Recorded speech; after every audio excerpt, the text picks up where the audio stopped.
వంతుడంటే తనలో ఎంత సామర్థ్యం ఉంటుంది అంటే తనెంత ప్రతిభావంతుడు అంటే ఇదంతా ఒకరు చెప్తే గానీ తెలియని విషయం కాదు.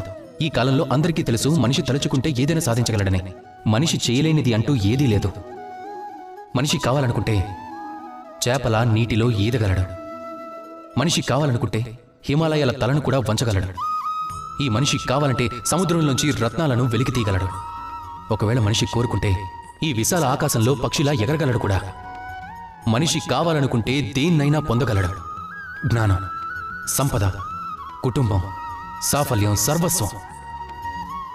ఈ మనిషి పొందాలని కోరుకోనిది ఏమిటో తెలుసా? తనలోని దోషాలు, తన తప్పులు. ఏ మనిషి వీటిని పొందాలని కోరుకోడు. కానీ ఈ మనిషి ఎప్పుడైతే తన దోషాన్ని పట్టుకుంటాడో, తన తప్పుల్ని పట్టుకుంటాడో, వాటిని అంగీకరిస్తాడో, వాటిని సరిదిద్దుకోవడానికి సిద్ధమవుతాడో, అందులో సఫలమవుతాడో, అప్పుడు మాత్రమే అతడు నిజమైన మనిషిగా రూపొందుతాడు. అప్పుడే తను ఉత్తముడవుతాడు. తప్పులనేవి అందరూ చేస్తారు. దోషాలు అందరిలోనూ ఉంటాయి. వాటిని అంగీకరించండి. వాటిని సరిదిద్దుకునే ప్రయత్నం చేయండి. ఉత్తములుగా రూపొందండి. ఇక ఆ విధంగా నిజమైన మనిషిగా మారండి. రాధాకృష్ణ.